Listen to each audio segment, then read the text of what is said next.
قل انما انا بشر مثلکم، کہہ دیجئے کہ میں تمہاری طرح کا انسان ہوں۔ فرق کیا ہے؟ یوحا الیہ، مجھ پر وحی نازل ہوتی ہے۔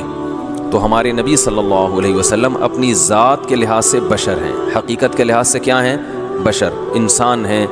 بھوک بھی لگتی ہے آپ کو، اور آپ صلی اللہ علیہ وسلم نے نکاح بھی فرمایا، آپ کی اولاد بھی ہوئی، آپ کے بھی والدین ہیں، تو وہ تمام لوازمات جو بشر اور انسان کے ساتھ ہوتے ہیں وہی لوازمات نبی صلی اللہ علیہ وسلم کے ساتھ بھی تھے۔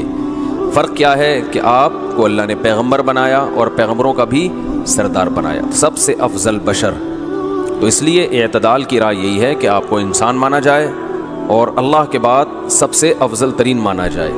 جنہوں نے آپ کا درجہ گھٹایا وہ بھی غلو کا شکار، اور جنہوں نے بڑھا دیا وہ بھی، یعنی جو حدود ہیں ان حدود سے بڑھا دیا، وہ بھی غلو کا شکار ہیں۔ وہ بشر ہیں اور ان کو بشر کہنا ہی ان کی عزت ہے۔ تو آدم علیہ السلام کی تمام اولاد سے افضل محمد رسول اللہ صلی اللہ علیہ وسلم۔ اور قرآن بھی کہتا ہے وَإِن كُنتُمْ فِي رَيْبٍ مِّمَّا نَزَّلْنَا عَلَى عَبْدِ، عَلَى نُورِنَا نہیں کہا، اگر تمہیں شک ہے جو ہم نے اپنے بندے پہ نازل کیا، سبحان الذی اسری بعبدہ، نوری ہی نہیں کہا کہ ہمارا بندہ نور ہے، فرمایا وہ ہمارا بندہ ہے، بشر۔ اور اللہ جل شانہ تو علام الغیوب ہے۔ اللہ کی حکمت، اللہ تعالیٰ نے جو تقدیر لکھوائی تھی قلم سے، پتا تھا اللہ کو کہ کل ایسی قوم آنے والی ہے جو میرے پیارے پیغمبر محمد رسول اللہ صلی اللہ علیہ وسلم جو آدم کے بیٹے ہیں اس کو لوگ نور کہیں گے، اور یہ غلطی ہوگی ان کی، اس لیے نبی کی زبان اقدس سے کہلوایا۔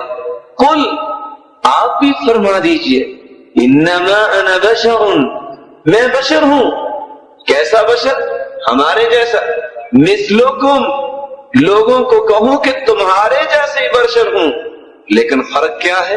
یوحا الیہ، میری طرف وحی کی جاتی ہے، تمہاری طرف وحی نہیں کی جاتی۔ ہوں میں بشر اور بشر کی اولاد ہوں۔ سب سے پہلے حضرت ابو سفیان نے ابھی اسلام قبول نہیں کیا، ان کی بیٹی سرکار کے نکاح میں تھی اور اپنی بیٹی کے گھر میں آئے، کہ جس طرح آج باپ بھی اپنی بیٹی کے گھر میں چلا جاتا ہے، تو یہ بھی آئے تو دیکھا کہ رسول اللہ صلی اللہ علیہ وسلم کا مبارک بستر بچھا ہوا ہے، تو یہ بستر پہ بیٹھنے لگے، تو حضرت ام حبیبہ رضی اللہ تعالی عنہا جو ابو سفیان کی بیٹی ہے، سرکار کا بستر اٹھا دیا۔ تو باپ ہکا بکا رہ گیا اور پوچھا بیٹی کیا بستر میرے قابل نہیں یا میں بستر کے قابل نہیں؟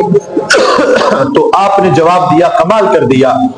تو آپ فرمانے لگی انما المشرکون نجس، مشرک ناپاک ہے اور میرے مصطفیٰ کا بستر پاک ہے، کبھی ناپاک نہیں ہو سکتا۔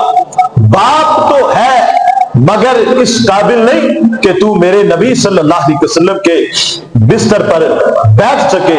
تو باپ ہکا بکا رہ گیا۔ تو حضرت ام حبیبہ رضی اللہ تعالی عنہا نے، وہ ہے کہ جنہوں نے ڈائریکٹ سرکار سے دین پڑھا ہے، ہم کہتے ہیں کہ ان کو قیامت تک ممبروں پر بیٹھے ہوئے کچھ گستاخ نظر آ رہے تھے جنہوں نے سرکار کی مثلیت کے دعوے کیے۔